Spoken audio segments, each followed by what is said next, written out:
Olá, audiência qualificada e abençoada da nossa queridíssima Rádio Vim FM. Todos aqueles que estão sintonizados na nossa frequência 91,9 e aqueles que nos acompanham aí pelo YouTube, pelo nosso aplicativo. E aqui, falando com vocês, é Giuliano Mioto, sou advogado, escritor, e eu estou aqui para apresentar mais um programa Carreira de Sucesso, que a gente vem aqui todo sábado trazer para vocês pessoas de altíssimo nível para a gente bater um papo muito interessante sobre sucesso. E a gente sempre diz, né, que a escada para o sucesso, ela começa pela obediência aos princípios eternos de Deus e também pela busca da sabedoria e da excelência.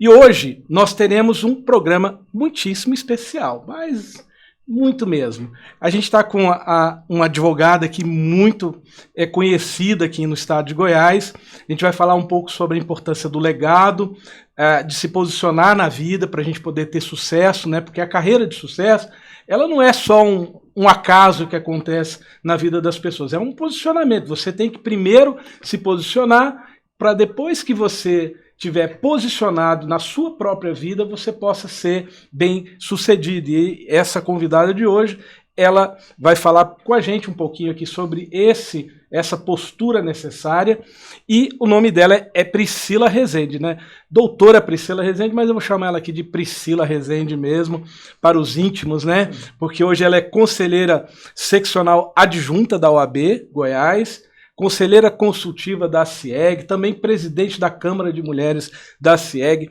e ela foi casada com um dos maiores, se não o maior, advogado aqui do estado de Goiás, que foi o doutor Djalma Rezende, que infelizmente veio a nos deixar, mas que deixou, sim, um legado importantíssimo para a advocacia goiana. Tudo isso aqui no Carreira de Sucesso, fique ligado conosco, e eu passo aqui a palavra. Tudo bem com você, Priscila? Eu estou muito feliz de estar aqui, compartilhando um pouco da nossa vida com vocês. É motivo de muita alegria poder deixar cada vez mais público a importância do legado, a importância do marco que foi a vida do meu marido aqui na Terra, dos princípios, da fé, da devoção pelo trabalho, da busca pela excelência. Então, fico à disposição, estou muito alegre de estar compartilhando um pouco aqui da nossa história e conto com a audiência de vocês. Priscila, uma das coisas que a maioria das pessoas tem o costume de quando vê uma mulher, um homem, uma pessoa bem-sucedida, né?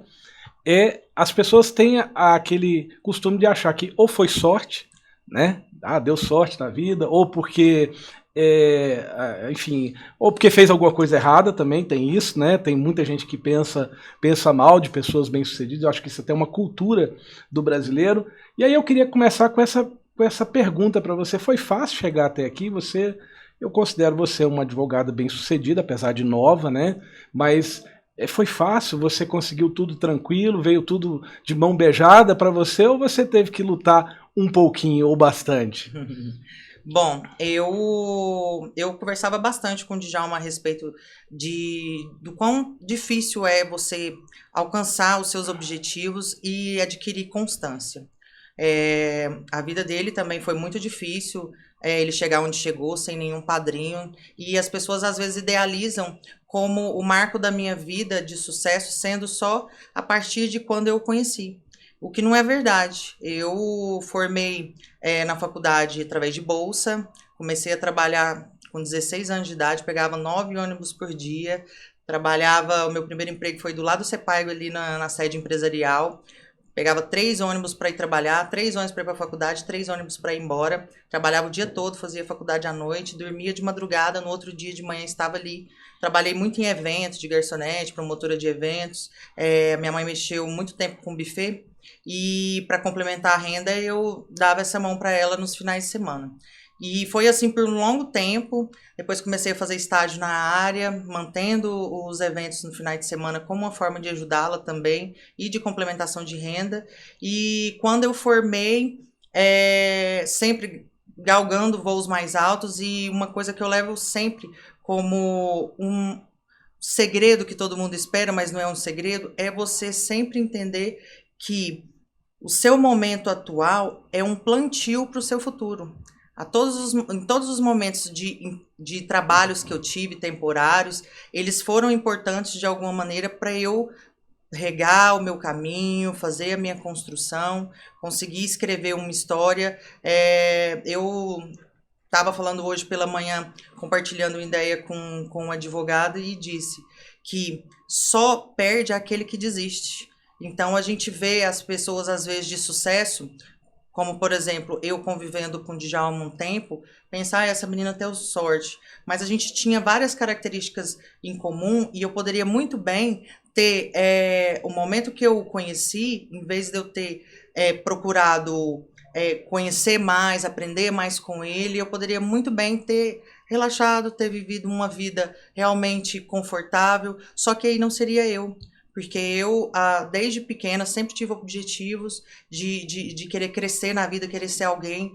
E às vezes a gente não consegue sincronizar as ideias por conta da insegurança mesmo, do que você vai fazer, ainda mais eu não tendo nenhum padrinho na área jurídica, assim como o Djalma também não, e a vida toda, desde que eu iniciei a faculdade, eu tinha a intenção de fazer concurso, e ele resgatou em mim aquela paixão pela advocacia, aquela paixão em se dedicar para oferecer aos seus clientes um bom serviço, um serviço de excelência. Então, o Djalma foi mais que meu marido, ele foi meu mentor. A gente conviveu por quase 10 anos, 6 anos e meio foram casados, e eu conheci com 23 anos, nós casamos com 24, com 11 meses ele descobriu um câncer, já em estágio 4, não tinha nem expectativa de vida de um ano, e ele conseguiu viver, graças a Deus, com muito cuidado, com muita dedicação ao tratamento, quase 6 anos. Então, eu sou muito grata pela oportunidade de ter convivido com ele, de saber o valor de um bom trabalho, porque ele, todos que conhecem, eu acredito muito que o que fez viver esse tempo foram 3 palavras: fé, trabalho duro, fé, trabalho e social, caridade. Sabe, a compaixão que ele tinha pelo próximo, e mesmo estando num seu patamar mais alto da sua carreira, ele sempre tratava todo mundo por igual. E várias características que ele tinha, eu brinco que todos os dias eu aprendia o que ser no futuro. Eu via a construção dele e às vezes as pessoas me perguntam: você vai continuar com o escritório? Você vai continuar no mesmo lugar? Você vai manter o legado? É uma responsabilidade muito grande, você é jovem. Eu falo, eu com 31 anos hoje, tenho muito mais bagagem do que várias pessoas que têm até mais idade do que eu, porque eu tive uma boa escola, eu pude aprender e agarrar as oportunidades que era estar ao lado dele, porque muitas pessoas às vezes têm condição de agregar, de crescer na vida e não aproveitam a oportunidade, cai realmente no comodismo. E eu gosto sempre de dizer que a zona de conforto, ela é ótima, mas ninguém cresce lá. Então, às vezes eu ouço até em tom de piada, em tom pejorativo, se eu vou virar blogueira, porque eu ganhei alguns seguidores com a morte do meu marido, que ficou de conhecimento nacional. Eu falo, eu sou advogada e posso ser blogueira também, por que não? Porque eu acredito que o segredo de qualquer bom relacionamento com a sociedade, que eu acredito muito que falta hoje em dia, é você ter um bom diálogo, é você mostrar para as outras pessoas que nós não somos inimigos, que não existe sorte, que todas as pessoas, por mais que tenha uma relação financeira ou profissional melhor do que os outros, todo mundo passa por um certo tipo de problema. E às vezes as pessoas nos viam, eu mais o Djalma, e falavam, mas uma vida perfeita, mas agora o dinheiro não vai conseguir curar a saúde. E trouxe sobrevida para ele por muito tempo. Ele falava o quanto era grato de ter tido um câncer e não um infarto, que teria morrido de repente, ou ter tido algum tipo de derrame cerebral que poderia ficar acamado numa cama, acamado, deitado numa cama ad eterno. Então, eu acredito muito na provisão divina, eu acredito muito que sou muito religiosa, tenho a minha fé, Ele também era extremamente religioso e eu tenho certeza que foi esse apego à fé, a capacidade que ele tinha de conquistar as coisas e conquistou grandes causas, mesmo doente. Ele fazia quimioterapia, ia trabalhar, ele, como eu disse, tinha devoção ao trabalho e hoje eu vejo sobre o que vale a pena e sobre o que não vale a pena. Eu tenho dito para algumas pessoas que eu quero manter o legado, eu quero manter tudo que o Djalma construiu de maneira saudável. Ele foi não só um advogado maravilhoso, competente, diligente, como também foi um ser humano assim que faz muita falta na sociedade hoje em dia, que a gente vê o quanto cada vez mais nós precisamos de pessoas que doem. E às vezes o doar é um tempo, uma oportunidade, e ele via além do que a pessoa tinha para oferecer. Então, assim, eu espero honrar esse legado. Eu tenho organizado a questão estrutural do escritório, eu tenho organizado a questão do legado em si, da minha equipe. Graças a Deus a gente tem entregado um serviço de muita excelência, muita dedicação, inspirado em tudo que ele me aprendeu, nos ensinou, e estou fazendo também como uma forma de homenagem mesmo. A sala dele eu estou construindo um memorial, que eu acredito que ele é uma pessoa que teve um marco aqui na Terra, como eu disse, não só no profissional, como na questão do social também. E venho cada vez mais acordando todos os dias e pensando o que ele faria hoje, como ele agiria de tal maneira. Tem pouco mais de 3 meses, tem quase 4 meses que ele partiu e deixou muitas experiências, deixou muitas conquistas que eu quero manter a memória dele viva, não só perante a sociedade, como também com os advogados. Maravilha. E tem um filme que conta a história do início do McDonald's. Você já deve ter assistido esse filme, um filme polêmico. Lá um empresário que encontra dois irmãos que tinham uma lanchonete de nome McDonald's e ele transforma aquilo ali no império. Um detalhe interessante é que ele tinha 52 anos quando ele começa a visualizar o McDonald's. Aí tem um vídeo que geralmente roda pela internet dele falando o seguinte: como é que você, um homem de 52 anos, eu tô com 51, ainda tem tempo de montar meu McDonald's. Tem tempo. Como é que um homem de 52 anos consegue montar um império? Aí ele resume tudo numa palavra chamada persistência. E o que eu percebo sempre na conversa de pessoas que a gente vê que tem uma carreira de sucesso, que tem, como o Djalma mesmo, que era uma pessoa... eu já ouvi muitas histórias boas sobre ele, histórias, lendas, né, que as pessoas diziam. Eu já vi ele contando uma vez como que ele ganhou primeira bolada dele, né? Ele fala que foi pegar o saco de dinheiro lá, né, do fazendeiro, né? Então, assim, mas quem via ele na pompa, digamos assim, não imagina todo um trabalho, todo um conjunto de sacrifício, de esforço, de persistência que estava por trás. Aí eu dito tudo isso, você, mulher, nova, agora está viúva e carrega um sobrenome que tem um peso, né? Que é um sobrenome que traz aí um peso para a sua vida aí, que você tem que como diz, você tem uma responsabilidade.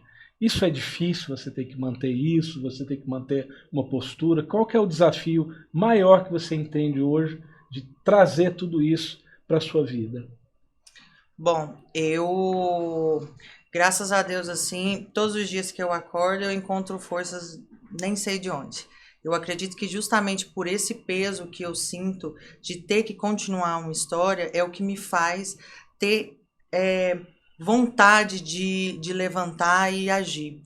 O Djalma, ele teve uma história muito bonita desde a infância, uma referência materna muito forte, e foi morar só desde muito pequeno e construiu as coisas com o suor do seu trabalho, conseguiu conquistar passo a passo, com muita luta, com muita batalha. E um vídeo bem forte que eu até cheguei a postar pouco tempo depois dele falecer, que ele já estava um pouco debilitado e ele tinha feito 69 anos, e ele fala no vídeo, dentre tantas palavras bonitas, ele fala, nunca desistir.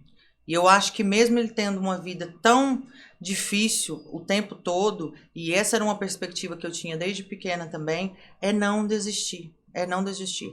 Acho que a partir do momento que você constrói o bem, que você faz o bem pro próximo, que você batalha, que você tem uma constância, uma persistência, só tem como colher frutos bons.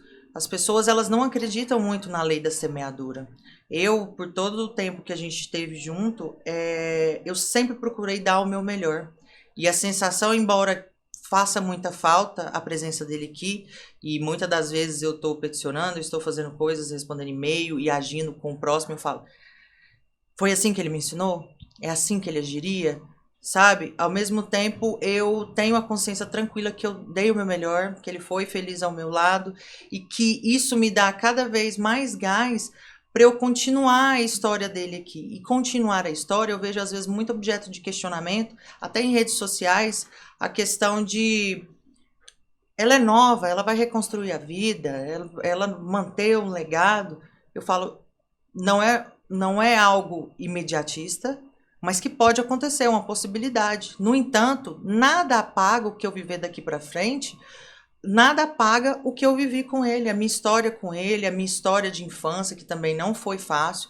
Eu sou a única com curso superior na minha família materna, na minha família paterna também tem alguns primos que estão cursando, mas eu só tenho uma prima em 7 filhos que é formada em farmácia, depois vem eu com curso superior. Então, assim, meu pai só tem até a 4ª série, minha mãe casou com 15 anos, me teve com 16, não terminou o colegial. Então, assim, você encontrar forças de manter uma história onde que o estudo é a base de você sonhar mais alto, de você crescer, tem que ter muita vontade, tem que ter esperança de dias melhores. Olha só, a gente vai ter que ir para um pequeno intervalo comercial, né? E tá muito bom o bate-papo aqui. Daqui a pouquinho a gente volta com mais um bate-papo aqui com a doutora Priscila, né? Rezende, advogada. E a gente volta daqui a pouco.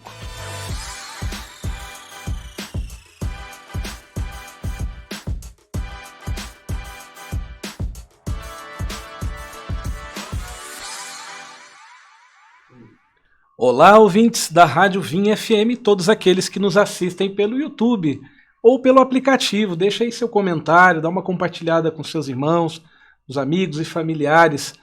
Dá uma curtidinha lá também no nosso Carreira de Sucesso, que está muito bom, está um papo muito interessante aqui. Eu sou o Juliano Mioto e no programa de hoje nós estamos com a advogada Priscila Rezende. Priscila, eu vejo que você também participa de muitas movimentações, assim, liderança de mulheres, né? E eu sempre, há muito tempo, eu vejo esse tipo de movimento, né? De mulheres se juntando, ora criam um movimento, depois some, depois aparece outro. E assim, uma das coisas que eu já percebi em muitos movimentos de mulheres empreendedoras, mulheres líderes e tal, algumas têm um discurso assim meio vitimista, assim meio mas a mulher sofre, a mulher é mais difícil. E eu queria entender de você, que é uma mulher empreendedora, que, né, além de ser advogada, você é empreendedora, porque você tem um escritório, né, de advocacia. É mesmo mais difícil para a mulher, ou todas as pessoas elas têm os seus tipos de dificuldade? E qual é o desafio de você ter mais mulheres aí empreendendo, sendo bem-sucedidas? O que você vê para isso, assim, dentro da sua visão aí com o trabalho que você já desenvolve? Bom, eu não vou ser leviana em te dizer que as mulheres não têm um pouco mais de dificuldades com relação aos homens, no que se refere principalmente à questão da maternidade, à questão de um patriarcado que a gente vem construindo uma nova história. Só que eu acredito, eu tenho convicção de que não é numa posição de vitimismo que a gente vai conseguir mudar esse cenário. Embora homens sejam mais fortes em alguns quesitos, mulheres também são mais fortes em outros também. Exemplo disso, o emocional. Eu acredito que a questão de suportar certas dores emocionais, eu acredito que a mulher mulher tendo mais essa condição do que o homem. Eu venho de famílias que as mulheres que tomavam conta das suas famílias, que tiveram relacionamentos conturbados, minhas duas avós foram guerreiras e suportaram muitas coisas para construírem um futuro para os filhos, conseguir fazer a criação, enfim. O ponto principal que eu vejo, embora sejamos maioria tanto na sociedade quanto na própria advocacia, hoje nós temos mais advogadas inscritas na OAB do que advogados, e eu vejo um dos maiores problemas é que muitas das vezes as mulheres elas são segregadoras. A partir do momento que consegue um grande feito, que é um cargo de visibilidade, elas acabam boicotando as outras, provavelmente por insegurança, por não acreditar na sua capacidade. Eu acredito que há de se ter uma mudança de mentalidade entre as mulheres para que nós sejamos mais unidas. Hoje, as mulheres elas tendem a perder muito tempo com superficialidades. E eu acredito muito que é bom a gente ter um pouco de futilidade na vida, para a gente dar uma descarregada com algumas coisas e tal. Mas eu acredito que a mulher ela tinha que se voltar mais a questões realmente importantes, até para ser uma boa matriarca, uma boa mãe para seus filhos. Eu vejo muitas mulheres hoje, assim, que são do lar e que são inspirações de uma mulher capacitada dentro do lar que optou de estar em casa, optou ser mãe e esposa, o que não é demérito nenhum, mas é uma mulher totalmente capacitada para criar bons cidadãos ali dentro, que tem uma educação. Hoje eu percebo que boa parte da educação fica à mercê da sociedade. Não tem uma boa educação dentro da própria casa, espera que a escola faça o trabalho, e isso eu não esquivo também o papel importante do pai. Só que eu acredito muito que a partir do momento que a gente consiga compreender que a educação de base é muito importante, a gente começa a mudar até vários tipos de preconceitos estruturais, que seja machismo, que seja outros tipos de preconceitos que a gente vê que que são pensamentos arcaicos, e dentre eles eu percebo muito, até sou vítima desse tipo de preconceito, que é o pensamento machista. Muitas das vezes eu fui julgada, e eu acredito que a maioria dos julgamentos que eu sofri ao longo do meu próprio relacionamento foram de mulheres.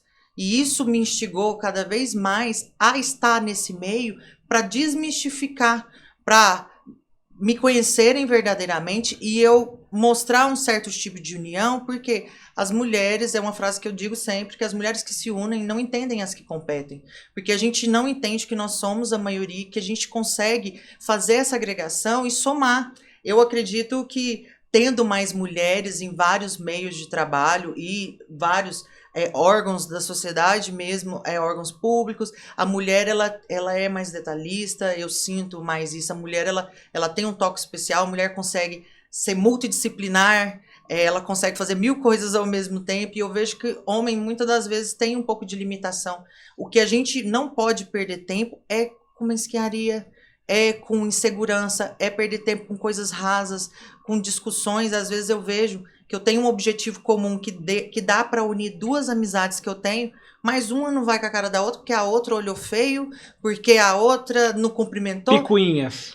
Coisas tão rasas e superficiais que dá para ser resolvido. Eu digo isso várias vezes e repito, que é o que eu tenho percebido cada vez mais, que os homens são muito mais unidos porque eles são práticos. Eles podem ter alguma diferença aqui, que se a gente tem interesse, se eles têm um interesse em comum, eles colocam as diferenças de lado. Exemplo disso mesmo é dentro da política. Um dia tá se odiando, outro dia tá se amando. Por quê? Porque deixa as coisas pessoais, deixa a parte emocional de lado e vai para o que realmente interessa. Uma questão mais de objetividade. Objetividade, né? Maturidade emocional, e você saber que é a hora que você tem que se emocionar, a hora que você... fazer uma blindagem, sabe? Eu acredito que a parte do autoconhecimento falta muito na sociedade que a gente vive hoje, porque nós vivemos... Eu falo, o capitalismo não é ruim. O que é ruim é o consumismo exacerbado. E é o que a gente tem vivido hoje. Você abre o celular e é assim, compre, você precisa disso. Aí você fala alguma coisa aqui, quando você abre seu celular,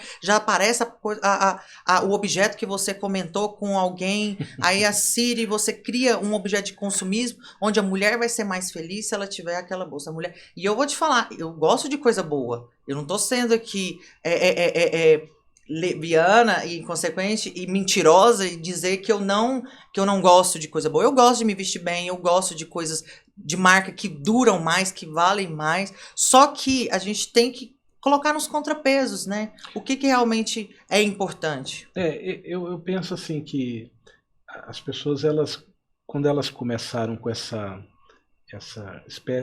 falsa dialética entre homens e mulheres, elas se esqueceram que, na verdade, os dois se complementam. São qualidades e defeitos que tem de um lado e qualidades e defeitos que tem do outro, mas que se complementam e que juntos eles poderiam construir coisas grandiosas. E eu sempre falo assim, encaixe, né? A gente não precisa de mais mulher na política, a gente não precisa de mais mulher não sei onde, não precisa de mais negro, a gente precisa de pessoas íntegras. Independente se for homem, se for mulher, se for negro, se for branco, você precisa de pessoas íntegras assumindo cargos importantes. E aí eu queria falar sobre um pouco dessa questão da integridade aí para a gente desenvolver um pouquinho mais esse assunto. Eu percebo hoje, eu acho que você também já deve ter percebido, nós vivemos numa sociedade muito focada no agora, muito focada em aparência, rede social, imediatismo, um consumismo exacerbado. E aí, como que você consegue manter a integridade, ou seja, manter o seu caráter de integridade, mesmo num ambiente tão volátil, tão superficial, tão supérfluo que te rodeia? Bom, aí eu volto àquela fala que eu disse anteriormente sobre educação de base. A formação do caráter de uma criança é no início da tenridade ali, até mais ou menos os 8 anos de idade, que é aquela memória, salvo engano, pelo que eu venho lendo. Eu gosto muito de ler sobre questão estrutural, sabe? Por que a pessoa age daquela forma? Quando você relaciona com uma pessoa, isso eu dou exemplo do Djalma, por exemplo, cada um tem sua bagagem, tem seus traumas, tem suas conquistas, tem seus medos, tem suas inseguranças. E eu vejo que a partir do momento que a gente não entender que o período mais importante de um ser humano é a educação de base, a gente vai ficar rodeando, dando voltas e não vamos resolver. Eu vejo que, por que é necessário ter pessoas negras, mulheres que estão representando ali, que eles falam um lugar de fala? Porque a criança, lá desde o início, ela não aprendeu a respeitar o que tem cor diferente. A pessoa que é negra, ela tem que impor algo, porque a criança ela não foi aprendida desde o início ali. Por que a gente tem que pôr mulheres? Porque elas têm um lugar de fala, porque o homem lá na tenridade, ele não foi ensinado a como que deve tratar. Eu te falo por base, até cheguei a falar anteriormente num podcast, o meu pai é uma pessoa maravilhosa, mas ele tem muitos traços machistas e que eu procurei resolver com ele com diálogo, com amor, de forma pedagógica. Ele não é uma pessoa ruim, ele é uma pessoa que ele foi ensinado daquela maneira, e ele tem traços de coisas do passado que precisa da filha dele, que atua tanto presentemente nas questões femininas, de falar, pai, não deve falar assim. Porque, mas é porque... Eu acredito muito em que tudo que é demais faz mal. O extremismo faz mal. A partir do momento que a gente tiver, de fato, uma educação de você... Nenhuma criança aprende. É igual a criança, se ela souber que a carne vem do animal, que é morto, que é matado, ela não come carne. Por quê? Porque lá na base se ensina, olha, o negro é igual, o que tem outra forma de viver a vida, é a forma dele, você tem que respeitar. A partir do momento que começa a respeitar e entender que salvação é individual, eu vejo uma dificuldade muito grande da sociedade, seja qualquer religião. Eu sou uma pessoa de muita fé, sou uma pessoa que acredito muito, como eu disse, nos desígnios de Deus, eu acredito muito no plantio de você querer o bem, que o resto vem, mas eu vejo que as pessoas, elas têm que preocupar com a salvação própria. Porque a partir do momento que você preocupa com a salvação ali, que você critica um próximo que é diferente de você, o que não segue os seus dogmas, você tá perdendo a sua salvação por comentar do outro. Entendeu? Então, assim, eu vejo o quanto é importante a gente cuidar. Aquilo que eu não gosto no outro, eu melhoro em mim. Então, a partir do momento que tem uma concepção de uma pessoa que age errado, eu olho e falo, eu nunca vou ser dessa maneira, eu vou me cuidar para eu ser uma pessoa que realmente tem outros pensamentos. Se todo ser humano procurasse melhorar tudo que critica no outro, a sociedade seria muito melhor, porque aí a gente não precisaria de, para defender as mulheres, ser uma mulher. Não, o homem ele vai ser cavalheiro porque ele aprendeu lá de trás que é assim que ele tem que agir. O negro, ele não vai precisar estar ali e gritar, porque as pessoas vão ter uma consciência da questão estrutural, e aí a gente não perde os excessos, que é o vitimismo, que é colocar a goela abaixo em posições, porque aí a gente vai ensinar, eu brinco, é um ditado até chucro, mas eu digo, cavalo tocado vai onde a gente quiser. Empurrado, empaque, não sai do lugar. Então, é muito mais... agregador, é muito mais útil e conciso para uma pessoa ser ensinada, como eu fiz com meu pai, com todo amor e carinho. Eu falei, pai, olha, não é bom. Porque... Não, presta atenção. Se fosse eu, assim, assim, assim, o senhor ia gostar? Então o senhor tem que entender as pessoas, elas... E aí trazer ele para ele refletir e falar, não, realmente eu tô errado. Agora, se eu chego para ele, seu preconceituoso, seu machista, porque você que não sei o que, você tem que agir assim. Ele pode até agir como uma forma de coação. Só que virando as costas, ele não vai estar fazendo aquilo porque ele entendeu. Não gera convicção, né? Eu sempre falo uma coisa, Priscila, que respeito, você tem que aprender a respeitar todas as pessoas, independente de cor, credo, raça, seja o que for. Eu sempre falo isso assim, se você aprende o princípio do respeito, o resto é tranquilo. Totalmente. Quando eu era criança, eu acho que se você também se lembrar, e a maioria dos nossos ouvintes vão lembrar disso também, você nunca se importou se a outra criança, que cor que ela era, se era homem, se era mulher, você brincava. Se é rico ou se é pobre. Se era rico ou se era pobre. Talvez hoje, a gente tem muito mais informação. Mas disponível, a criança ouve de quem? Dos pais, né? Se os pais tratam uma pessoa que tem menos poder aquisitivo de forma segregadora, ele vai entender o que? A forma certa é agir dessa forma. Isso. Se o pai e a mãe são preconceituosos, crianças então... veem, crianças fazem. Exatamente. E depois que tá enraizado, depois que formou o caráter, não adianta você pregar para convertido, porque a convicção está tão fechada do que eu sou melhor porque eu tenho mais dinheiro, porque eu tenho mais status, porque eu tenho pedigree familiar, porque eu sou mais inteligente, porque hoje eu vejo uma soberba, que eu tenho mais dificuldade eu leio muitas coisas fora do direito, porque eu acredito muito no autoconhecimento e no intelecto para convivência em sociedade, e eu vejo que as pessoas têm um pouco de dificuldade é uma linha tênue, na verdade, de você ler 2 livros e achar que sabe tudo, e achar que é melhor que os outros, porque é burro, porque fulano, não sei o quê, porque não sabe, não tem as malícias, não tem isso e aquilo, lendo 2 livros, e vai criando uma soberba também, que é a soberba patrimonial e a soberba intelectual. Priscila, tem até um fenômeno chamado, foi estudado por psicólogos, chamado efeito Dunning-Kruger, que é justamente isso, quanto mais ignorante uma pessoa é sobre um fato, mais ela acha que tem o direito de opinar sobre ele e mais arrogante ela é na forma como ela se posiciona sobre aquele fato. E o que eu vejo, por exemplo, a maioria das pessoas, principalmente esse pessoal assim, mais ativo, né, eles não leem praticamente nenhum livro, decoram frases feitas e acham que decoram às vezes... Frase de efeito. E não sabe nem quem é o autor. Às vezes o autor foi um homicídio, o autor tem um passado. Eu vejo coisas absurdas assim. Exatamente. E homenagens, eu falo, meu Deus do céu. E isso é uma coisa que, inclusive, é explicado pela psicologia.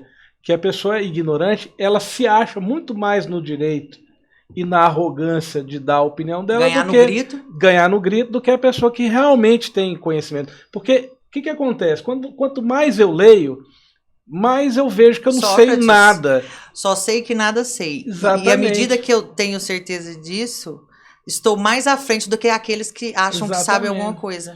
Então é isso. Quanto mais eu leio, mais burro eu acho que eu sou. Eu falo, meu Deus, eu não sei de nada, eu vivo numa bolha. E aí, mais humildade eu tenho de tipo, se uma pessoa vir discutir comigo, eu num ditado mais chucro também, que eu sou da roça, eu morei 10 anos, minha infância na roça, no interior, em Bela Vista.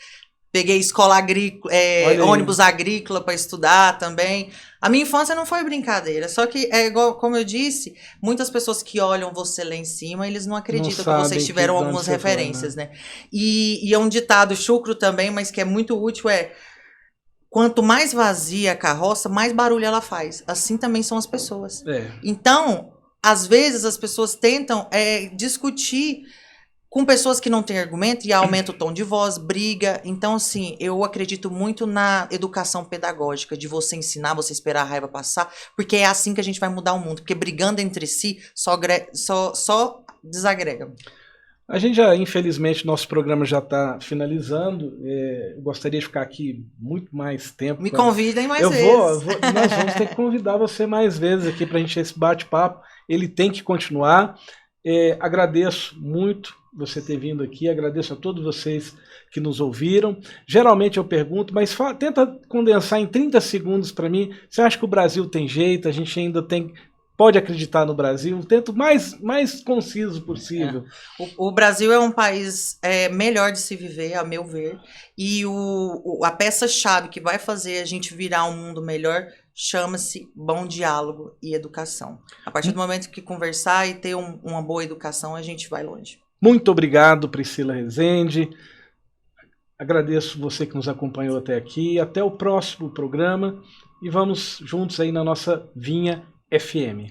Obrigada.